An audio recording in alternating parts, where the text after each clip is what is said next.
Mandibulise kuni bathandi bezemidlalo eMzantsi Afrika, ingakumbi kuni balandeli bebhola elikhulu ke laseMzantsi Afrika.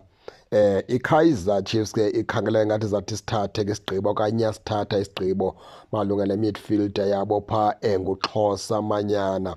uXhosa Manyana ke namkhumbula into yokubana iKaizer Chiefs bemfumana phaa kwiqela leCape Town City ezisengelowuni yenyanga ezintandathu umfana omdala.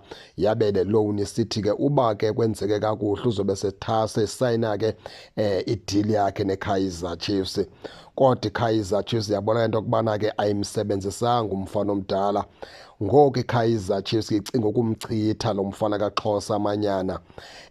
Kunendaba ke ezithi ke zininzi ke itim apha phantsi kobhetho yePremiership eseziphakamise isandla zisithi lo mfananyana lo ziyamfuna. Indodanyana ke le ibibaleka phaa kwiqela ke leCape Town City ke iKaizer Chiefs yamfumana umfana omdala, ndicinga uba phaa kwisizini ephelileyo bemfumana ke ngeloan. Iloan yayisithi ke zinyanga ezintandathu, 6 months. Le loan la ithi ke umfana omdala xa ethe wenza kakuhle iKaizer Chiefs izamsayina ideal ngokusemthethweni.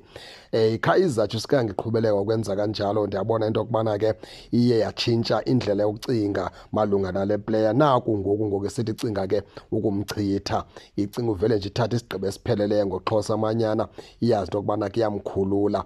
Kodwa ke kuthiwa ke akhona amaqela apha phantsi kobhetho yePremiership asele elula isandla athi noko thina siyayifuna le ndodanyana, ningake niyithele okanye niyizise apha kuthi iKaizer Chiefs, thina siza kuyisebenzisa. Siyawubona ke umsebenzi wale nkwenkwanyana ke yakwaXhosa Manyana eneminyaka eyi-20. Ithi ke le nto uXhosa Manyana lo mfana omdala bekwabaleka phaa kwilizwekazi laseAmerica ixesha elide, umfana omdala edlala phaa phesheya kolwandle phambi kokubana ke azojoyina iqela leCape Town City. Emveni koko ke iCape Town City ke yabeka imlowunela phaa iqela ke leKaizer Chiefs.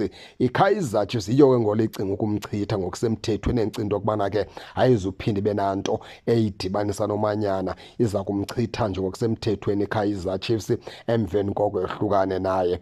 Into ethetha ukuthi ke baphulaphuli ke uXhosa Manyana lo akusekho nto iyawuba samdibanisa neKaizer Chiefs umfana omdala.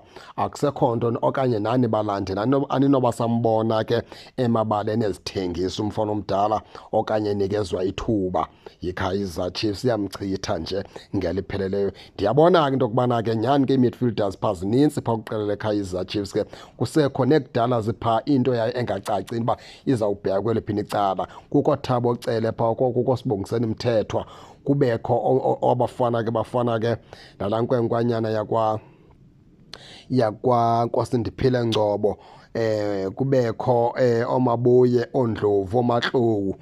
Zininzi midfielders phaa kwiqela leKaizer Chiefs ezikhoyo, endicinga into yokubana ke bengeke nyhani ngumfana omdala ke abe nendawo phaa kwiqela leKaizer Chiefs. Injalo ke baphulaphuli ke ningake ningene nitshone into yokubana niyiva njani nale meko, nize ningakhohlwa usubscribe kule channel ukuze ningaphoswa zezemidlalo endizanothulela zona kwixa elizayo kakuhle babukeli.